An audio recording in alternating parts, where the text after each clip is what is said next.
Hello, fellow communicators, and welcome to Stories Lived, Stories Told, a podcast that creates a space to listen to the stories of others and encourages us to share our own stories as well. The approach that we take to storytelling and story hearing, if you will, is rooted in the communication theory Coordinated Management of Meaning, or CMM for short, which claims that we are active participants in the creation of the social worlds we exist in. One way that we create these social worlds is through storytelling. CMM teaches the value in having the language and the tools to engage with our lived stories as they are happening, to reflect on those stories for ourselves, and to share our told stories with the goal of creating better social worlds. And you can never start too young learning those skills. In fact, the younger the better. Today we have 3 guests joining me for our conversation. Abbie, Katrina, and Nicole are all teachers that use CosmoKidz. CosmoKidz is one of the many initiatives of the CMM Institute. If you want to learn more and have better context for this conversation, consider going back and listening to the previous mini-sode titled CosmoKidz. Abbie, Katrina, and Nicole have some amazing perspective from their experiences as teachers. To me, this conversation highlights the power that having language and tools truly does have for people in a shared social world, like a classroom, but also like our workplaces, our homes, our places of worship, our communities. Join me, Abbie, Nicole, and Katrina as we dig deeper into the impact of child-centered teaching, listening to understand instead of listening to respond, and making the unseen seen.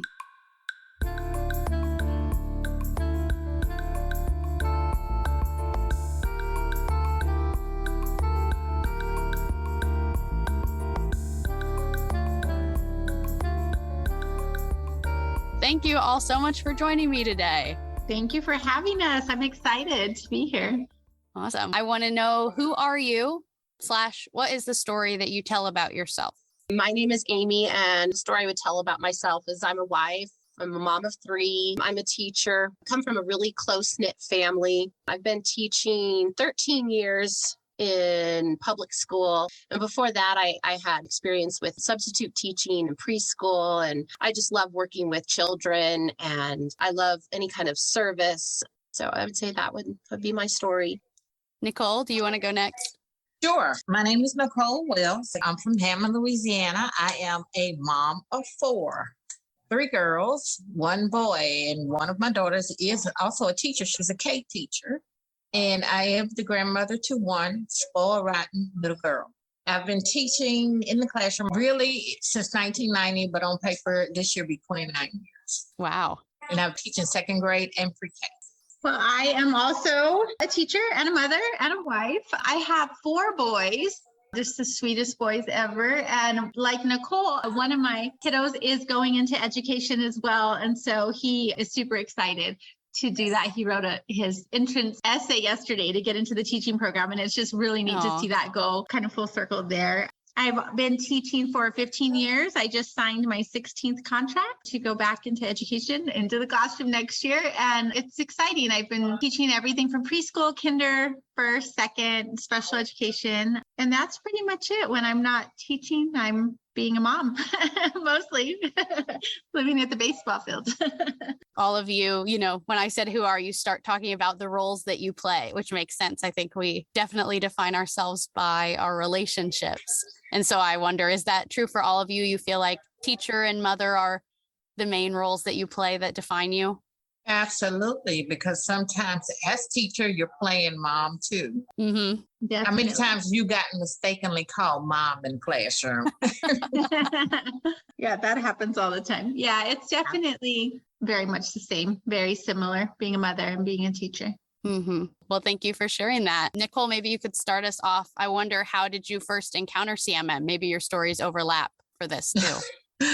They always get me to tell my story. I came into contact with them my first year teaching 2nd grade, and I was not a happy camper. I got forced into 2nd, which now is really one of my favorite grades to teach, but I was going through a lot. I was teaching 2nd, had never taught 2nd before. I was going through a divorce, and I was sick, and I had been undiagnosed. So I was going through a lot. And then the principal was like, well, you got to go to this in service. Got to learn second grade. Now I got to learn this. So we went and we had to meet at a school I had never been to. So I get there and I meet these ladies and they have the puppets. And I'm like, yeah, this is not going to be good. But once I actually got to know them and got to teach the program and really put an effort into it, I saw how it changed my students and it changed the way that I taught them. And I was like, okay, I think they got me bought in now. And I have been hanging in with them ever since. How long ago was that? I want to say in 2018, but I mean, the years have just flown by because our school no longer has adopted CosmoKidz, but I'm continuing with it. And it's just amazing to see coming from second grade, how we kind of amped it up and then to bring it to pre-K. It's amazing to see what those little babies can do with those programs. That's really cool. Katrina, when did you first encounter CMM? So it's funny, I'm sitting here counting and I'm like, was it 10 years? Was it longer? It's been forever ago. So I want to say 10 years or more, probably more. But it was brought to our school kind of as a pilot at that time. CMM was working on the CosmoKidz program and no school had really adopted it or was using it. We were piloting it, a group of teachers, and just kind of giving our feedback on what we thought. And it was shown to us, there's these cards, there's this program, there's puppets.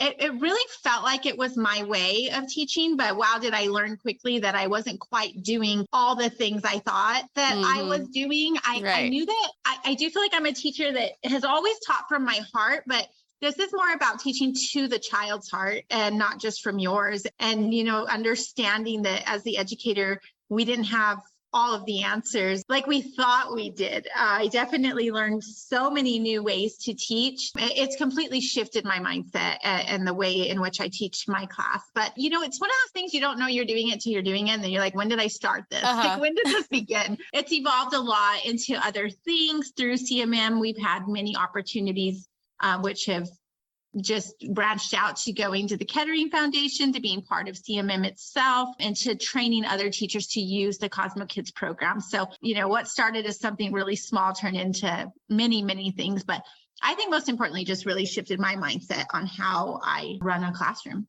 Yeah. What do you mean when you say changing from teaching from your heart to the kids' hearts? Well, you know, I think that I thought I knew what was best for kids. And I did put a lot of thought into that. Like, this will make them happy and that routine will be best. And this is the way to do it.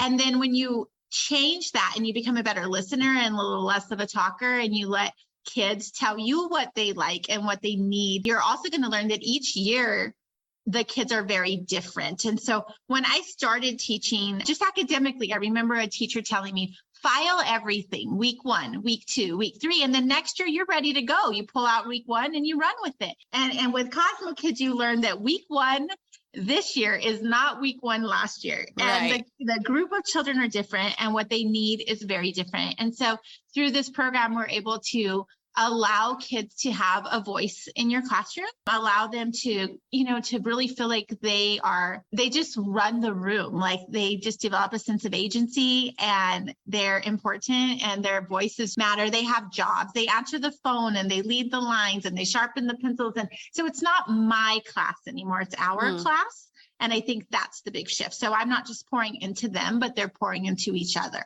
And that just goes a lot further. And it really helps me to understand that what worked last year might not work this year because they're different and their voices are different and what they need is different. So it's good. It's a really new way of thinking about the classroom and understanding the students.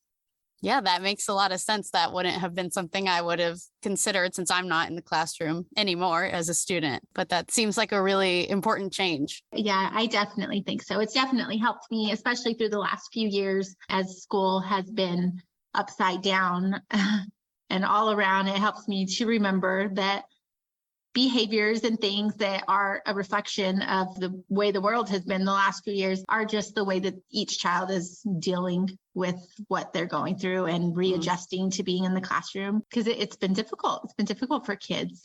Amy, what about you? How did you first encounter CMM? Well, I first encountered CMM when I met Kim. I had moved from our state's largest school district to the smallest in a little town in Oracle, Arizona. I came in 2014, so that was 8 years ago. And I think, Katrina, you had been doing CosmoKidz, was it a year before or 2 years before that? Maybe. So how long have you been doing it? It was 2014, so that was it's been 8 years now.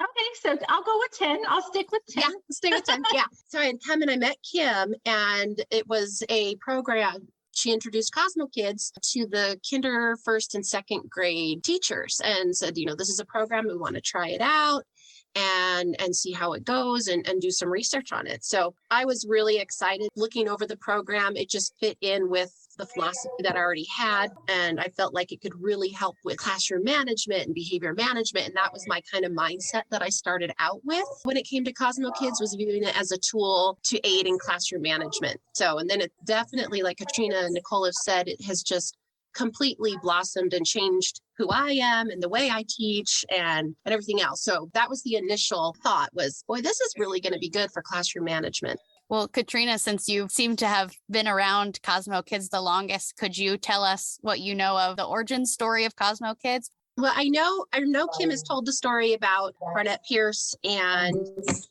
where CMM kind of came from was that those visits to his grandparents' houses and the two different homes.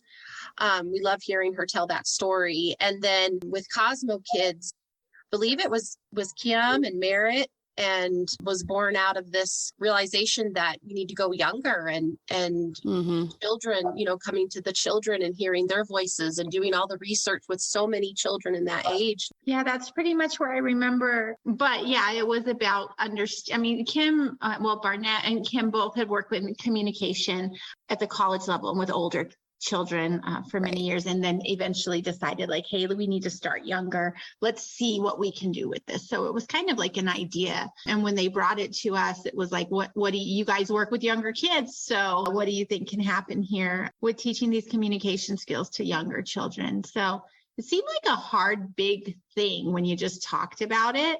I'm like, right. I'm working with 5-year-olds. What do we think is going to happen here? But how much can you really do? Yeah. You're talking to somebody who is just absolutely brilliant. Her husband was amazing, and they worked at a very much older level than us. So, but it was neat the way it transitioned down into children. Unbelievable, the conversations that a 5-year-old can have and the communication skills that they can develop. It's pretty amazing. It makes me think of people saying, it's easier to learn a different language from younger. If you try to learn later, that's harder. And the same is really true for, I think, CMM or developing those communication skills, period, is probably easier to start younger and start integrating those into everything you do in your teaching rather than trying to come at adults with these new concepts when they've been communicating one way their whole life. Yeah, exactly. And then you think, well, what is it that this older child or older student is lacking here, and how do you teach it? And it really does start really, really young with teaching those listening skills and just ways of communicating and speaking kindly to one another. And, it's just all those skills that as an educator, it was never something that was said, teach this. It's still not something that is said, hey, teach this. It's all academic driven and standards based and tests and all these things there's so much pressure on everything else. And I just don't think there's enough emphasis on, hey, teach this and take time for this. And so I am thankful that this landed in our lap like it did, and that we've been able to embrace it and continue to just braid it into everything that we do. But definitely wish there were more emphasis on it across the board. Yeah. Yeah. Communication is often seen as this kind of abstract, unseen thing that we just don't think about how it does affect us. But, CMM is all about looking at the process of communication rather than through it, is some of the language I've heard when people have talked about it. And so that feels like this is another part of that, is that for children, what they're learning in school, they're picking up on so many things that are the unseen things, the unspoken things. But if you try to go back and be intentional about even those things, that clearly has a big impact. I do feel like CMM has definitely talked a lot also about just social worlds and helped me understand as an educator that my little classroom of 25 little people is one social world to those children, but they each have their own, and they're bringing those 25 worlds into my classroom. And so I feel like, when I first started teaching, it was like behavioral management and like, this is the room and these are the rules. And I probably wasn't taking the time to understand that these are not their rules or their way at home. And how do we incorporate their little social worlds into this world, because the things they learn at home do matter. And it's not like it's my way or the highway in the classroom. They have valuable things that they've learned that they can bring to the room and teach each other. So understanding social worlds was a huge piece of that mind shift, I think, for me. Nicole, I wonder if you would tell us about what it's been like to teach CosmoKidz. Oh, it's been great, especially, I enjoyed it in second grade, but when I took it to pre-K, it was a completely different world, and I thought it would be difficult, but it has been actually more fun to see their little personalities come out. Like Katrina said, that they're social worlds, but once you establish that communication and they know you care and you're interested in what they have to say and how they feel, they perform just that much harder for you to get their work done, and to have them turn to each other and say, oh, friend, can I help you? Do you need my help? You don't have a crayon. Here, you can borrow mine. To see them open up and become a better person because they want to be what we call a good friend, it's just amazing. And they carry that on from class to class, and it rubs off on the other students. Okay, you're having a bad day.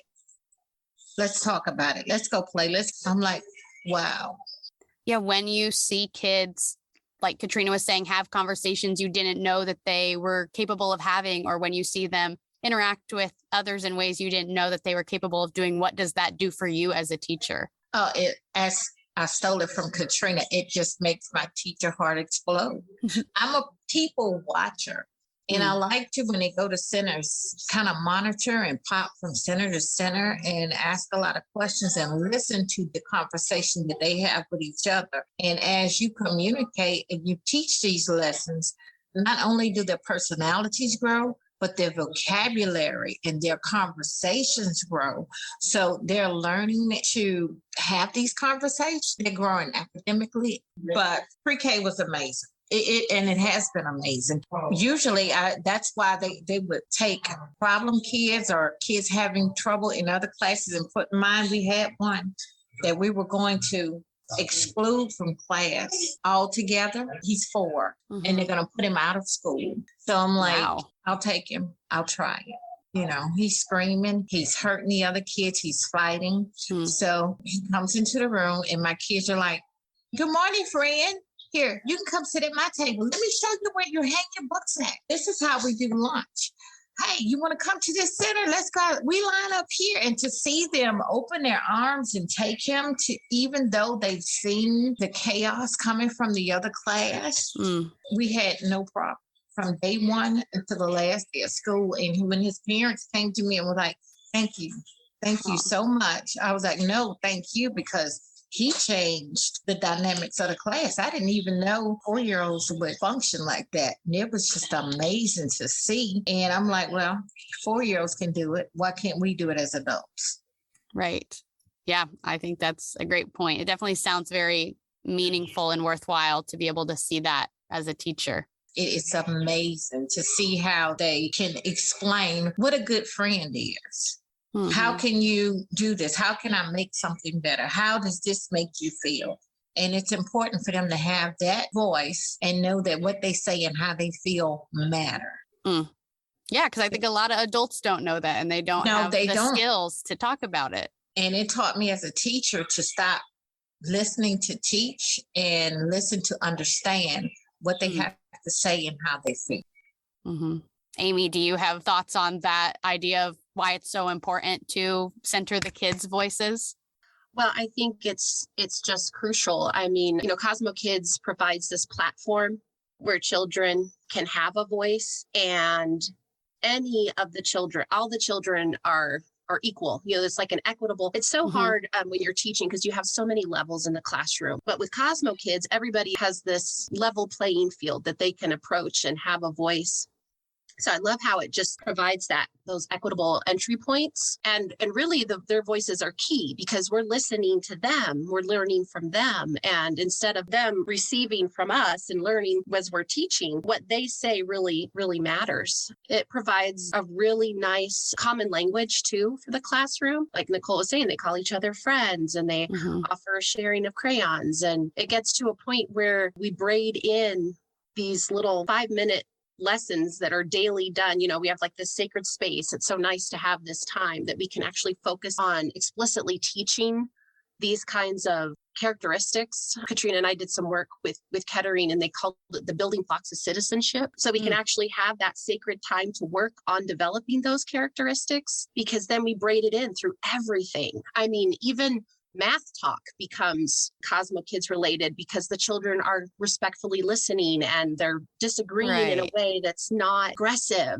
It's a beautiful thing to see. So yeah, definitely the voices are key, and CosmoKidz is that platform that allows them to speak. Do you feel that is the main difference between CosmoKidz and other approaches to teaching, is that centering of the children's voices? Yes. Yeah. Oh yeah. Like Katrina was saying, when you come in as a teacher, you've been trained, you have child development, you know, children's interests at this age. And then you sit down and you listen to what they're actually interested in and what they would actually like to learn. And it's like, wow, these people are amazing. We should listen to them more. No. So yeah, absolutely. It does define itself from other, I hate to use behavior management, but classroom management and those kinds of things, because it's so much more than that. But yeah, definitely children's voices are like the key component of CosmoKidz. I think also to piggyback on that, Amy, we've talked about like the behavioral management aspect of things. And with behavioral management, I felt like we were taught to manage, right? Behavioral management. We were taught to manage the classroom. And what we've shifted to is teaching them like the appropriate behaviors so that they can be part of a successful classroom. And so we're teaching behaviors. And I feel like with behavioral management, we were taught to manage. How to successfully manage a class. It's just a very different way with those building blocks that Amy's talking about that we learned from the Kettering Foundation. And that just ties into what the work that CMM does and the work that CosmoKidz does. Like it's just all in one way of thinking. But my favorite of those building blocks to teach that I don't think I would have ever even dabbled in is empathy. Because I think as an educator, or even just as a person, you think, can you teach someone to be empathetic, or are you just an empathetic person because it's who you are? And so we actually took time to teach that characteristic, that skill, like that behavior of being empathetic or having empathy for others as kind of like a pre-skill, like before understanding or being able to participate in some of these private conversations. And so sometimes that's just the thing that hadn't been learned yet by children who can't participate in healthy conversations. Yeah, maybe we took for granted that they would just know how to empathize. Yeah, and you don't just know how. Yeah. I mean, I don't know that somebody ever sat down and said, "Hey, so Katrina, this is empathy." Like, most people naturally develop those skills, but not everybody. And so it is a really that is still my favorite piece to look at when I look at a child who is struggling, really listening to like the lack of, or the need to learn a little bit more about being an empathetic person. So it just kind of all ties in together, but that's just one of those building blocks that I definitely would have never brought into my classroom or taught, or even thought it was my place to teach to my That's students. My favorite one as well. I love empathy, teaching empathy. And every scenario in the CosmoKidz has that built in where it says, well, how do you feel? Well, how would someone else feel? And it's really interesting, the answers we get from the kids. And it really tells us where are they, on this continuum of developing empathy and communication and the community and agencies. That's really cool. That's a great segue too, because my next question was going to be, why are you passionate about CosmoKidz and what part of it? But it seems like we all agree empathy is one really special part of CosmoKidz. Absolutely. I was teaching the story of Ruby Bridges because I had an opportunity several years ago to meet her. Wow. And I was teaching the lesson on her. Her cousin was working in my classroom and I never knew it. So we were teaching the lesson and she called her and put on the phone and said, just listen, just listen. Oh. So we were teaching the lesson and all of the kids leave and stand outside within the windows with one little girl step in the classroom. And she couldn't go out to play. And I went, you can't go play with them because they're different. You have to stay in here and you're by yourself. And I had them play. And when they came in, to see some of the kids crying, and because they understand, were like, I didn't want her to feel that she was by herself and she had no friends. How sad. Wow. So they're hugging each other and they're patting each other. So we don't ever want you to feel like that. And I'm like, they're going to make me cry. And just to see how empathetic they were, but that was an amazing lesson for me. It kind of goes with also the way in which, if we want to stick to behavioral management or the way in which you manage your class, when you have a kid who's being a little bit naughty, rather than it being a situation of telling a child that they're not making good choices, that's a bad behavior. There's oftentimes where you would ask a child, how do you think it makes her feel when you speak to her that way? How do you think it makes him feel when you leave him out of the game? And they feel it when you say it that way. They reflect on the situation. And then it's like, I didn't mean to hurt her feelings. I didn't mean to make him sad. Rather than just telling a kid, well, hey, you're a naughty kid. You're a bad boy, but more probably a really good boy, just making a really bad decision in that moment and not realizing that it's hurting somebody's feelings. And so we just talk a lot about feelings. Mm-hmm.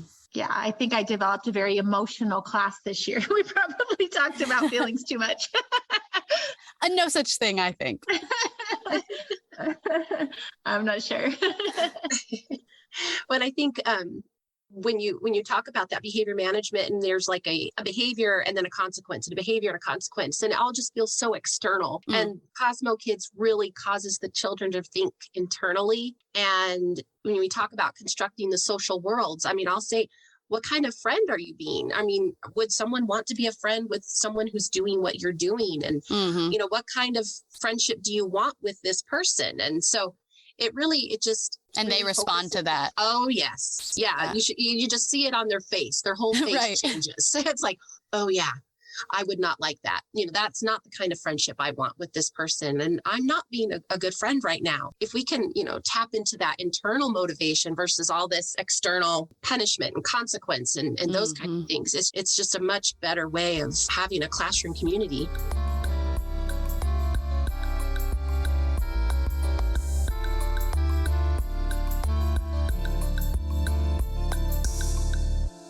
Does it give you more hope, I guess, for the future and for them being, the next generation to have these tools that you're equipping them with?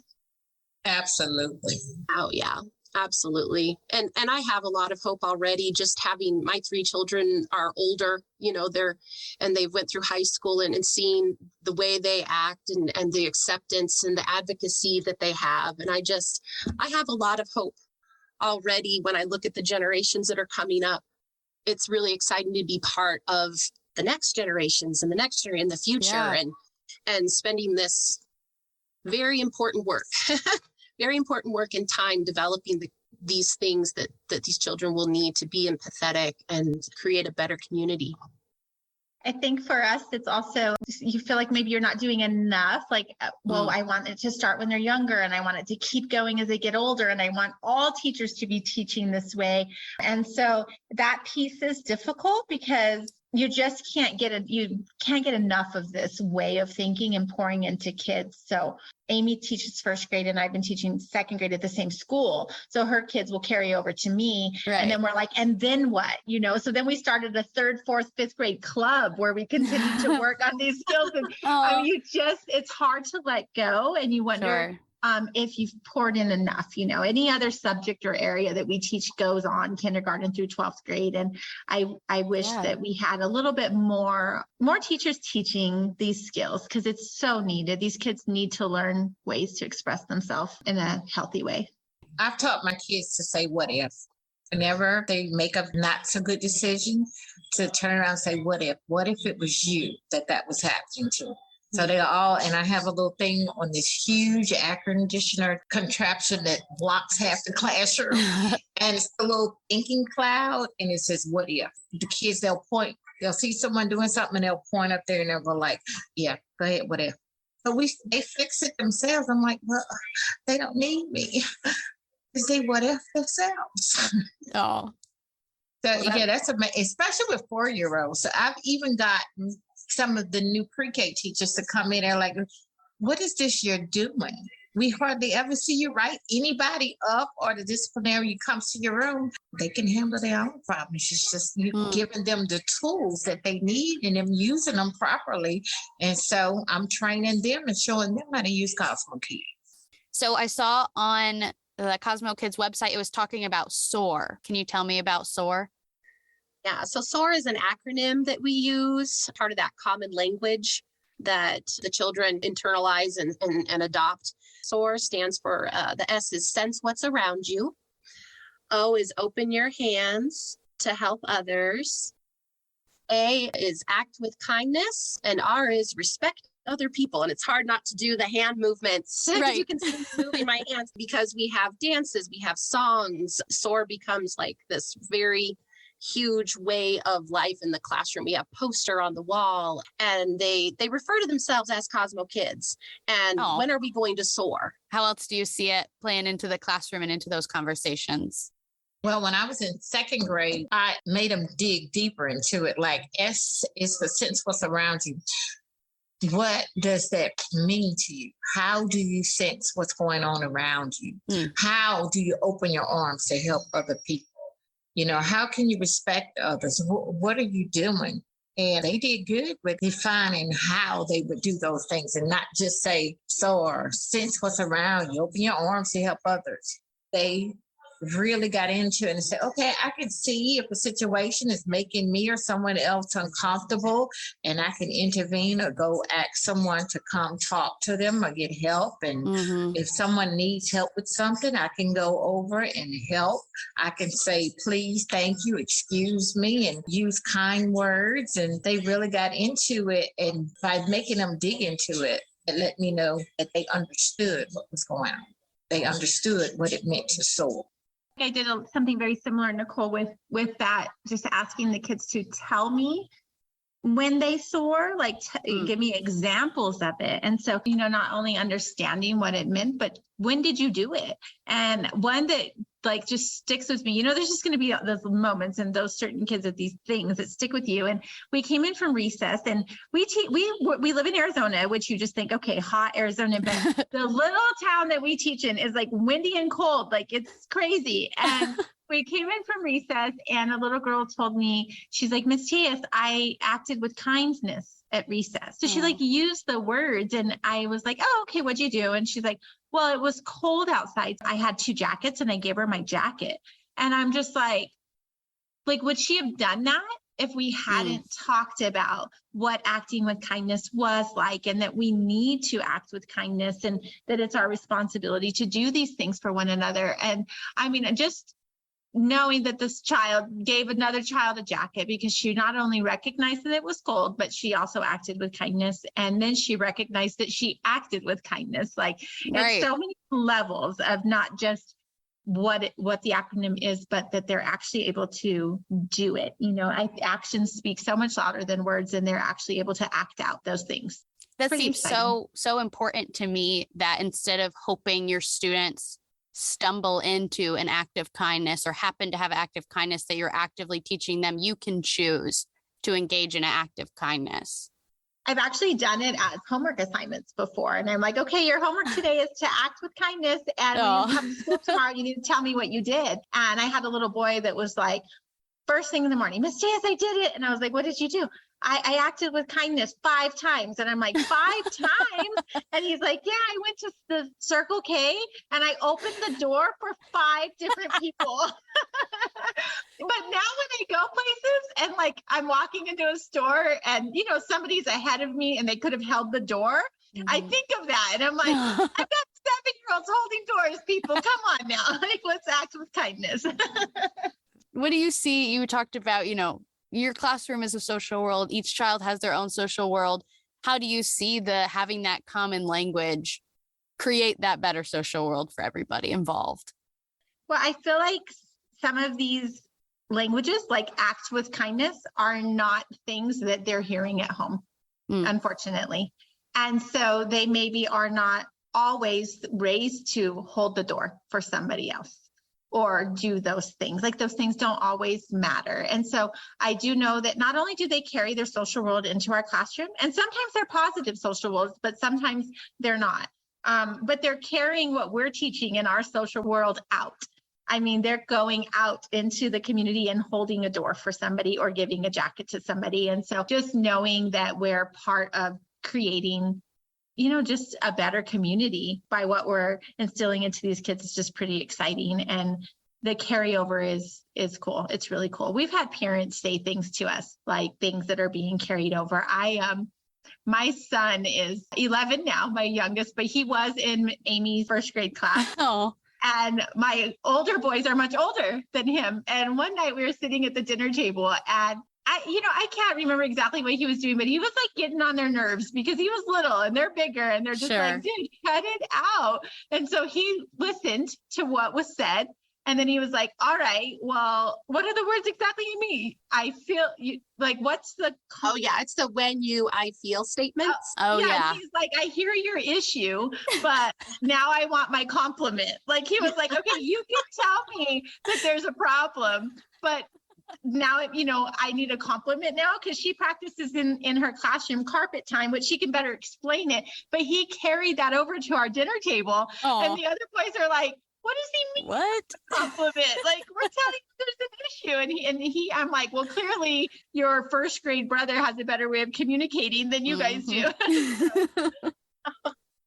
Yeah, he had those tools. That's what the language is. It's a tool. I mean, being on the playground and I'll notice somebody sitting to the side and seeming sad, maybe just needing some time to themselves, but seeming sad. And I can go up to one of our first grade friends. Are you sensing what's around you? And immediately they know what that means. They're look. And so then they notice and they go do something about it. They go act with kindness. So I think having that language, it just braids in throughout your day. And with the circle time and communication and, giving compliments and issues, we talked about listening with your eyes, ears, and heart. And so all those little things that you say and that you use throughout the day, it triggers the kids and they know exactly what that means and what that looks like. We did an exercise to where we would take them and turn them back to back because they had a thing about she's talking behind my back. She talks behind my back. Anyway, we stood them back to back so they'd be behind each other's back.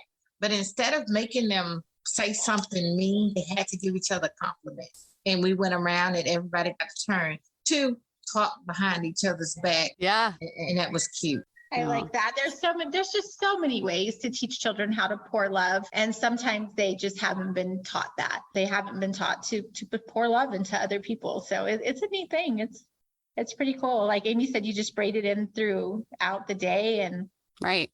It's not just an lesson like your math lesson or your reading lesson. This is absolutely. Some kids have never heard the words good morning. And it just shocks me that they hit the door and you say good morning. They have no clue what you're talking about.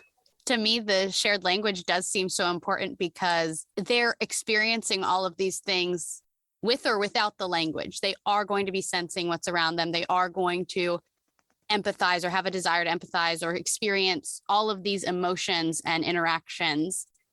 And so it's not that the language creates it, it's that it gives a way to talk about what's already going to be happening either way. And I think that's what's so empowering, even to these, 4 and 5 year olds. Yeah, definitely. It really shows them that feeling that they might be feeling is something they need to go with it. Like it's okay to feel sad for somebody else or happy for somebody else, and to talk about that and to pour into other people and not just hold all of those feelings in. So we definitely have been given opportunities to just provide that platform for the kids to run with those feelings. Yeah. And when you say that they're already feeling it, it's so true. They already have those really strong feelings, but they're not able to name it. They don't know why they're feeling this way, and CosmoKidz talks about that. Well, how does that feel inside? Do you feel hot?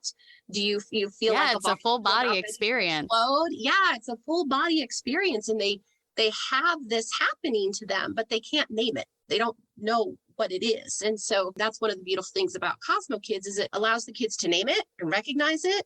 And then instead of reacting, they can stop and think and say, okay, I'm feeling this way. So what is my next step? What am I going to do in this turn? Am I going to hit?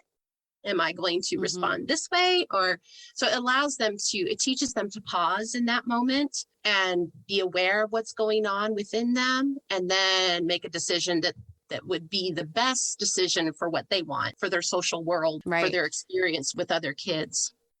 That is really cool. Katrina already talked a little bit about how, her son brought home what he learned in Amy's class, but you each said you're teachers and mothers. So I'm sure it comes in the mothering role, but I wonder too, like all the other roles that I'm sure you play in your lives. Do you see CMM and CosmoKidz spilling over into those areas of your life too? Absolutely. I used to listen to respond, but now I listen to understand. My kids are much older now. My youngest is 19. And it's like, okay, you have a voice. I'm listening. I understand where you're coming from. But, still being that mother sometimes it is what I say. But sure. I'm glad you were able to express your feelings. Right. But it also helps my kids. There's not as much arguing because we're all listening to understand. Well, I didn't know you felt that way. If you would have said something earlier and we're talking it out, I'm like, no, you don't have to get out of my bed anymore and calm it down because it's spilled over. It's like, let's listen. Now let's talk about it. It's really funny with the older kids, you don't realize that it's carrying over. Amy and I have kids and Nicole that are older. And so we're not necessarily sitting them down for carpet time, but I do think we've probably become better listeners. But some of the things I think that we're saying all the time, you don't even realize that they're listening to it or that it's reshaping maybe how they're thinking. My son, Matthew, called me yesterday and he was writing his essay, like I said, to get into the teaching program. And he says, Mom, what is it that you always say? Like hungry kids can't learn. What is that again? And I was like, the whole child approach, son. And so we were talking about that. And I don't know that we sat down and had ever really talked about that, but he's just listened to me say it so many times about teaching the whole child. So I think that without even realizing it just becomes part of our conversations all the time, and people start to understand the difference between teaching the subject to a child and teaching the whole child. So that was pretty exciting yesterday. I was like, oh, you're my favorite kid today. Amy, have you seen CMM in your own life too? Any stories you want to share? Oh, yeah, absolutely. It definitely, like Katrina and Nicole were saying, with my own family and realizing that they have their own voice, they have their own journey, and I want to be a part of that. And so what would be the best way for me to support them? And instead of me trying to tell them what to do and where to go, what college to apply to, and it was really a lesson of sitting back and listening and really hearing what they had to say. Another realm, I guess, is just colleagues, because teaching in a school, there's a lot of different ways of teaching and different approaches and ways that people teach. And so this has really caused me to step back and listen and watch and see the values in different approaches and different ways of teaching. And Katrina and I have done some in-services on CMM and CosmoKidz, and we talked about the DAISY model and just really getting to know each other, just seeing all the petals, not just this tiny little view of a person. So it's definitely changed me professionally and personally too. Well, my last question then for each of you is, we've already used the CMM language of the better social world. So for each of you, what role do you see CosmoKidz having in creating better social worlds? I see CosmoKidz as facilitating program, as a platform of a way where the kids have their voices and can work on those building blocks of citizenship that they need to create successful social worlds. It's a platform to help children to initiate and start those conversations that need to be had. I agree totally. I think it's also it's a tool. It's an additional tool that I have in the classroom. And it sounds crazy, but it almost just gives me permission to do something outside of the regular standards and the regular curriculum. Like I have something physically in my hand.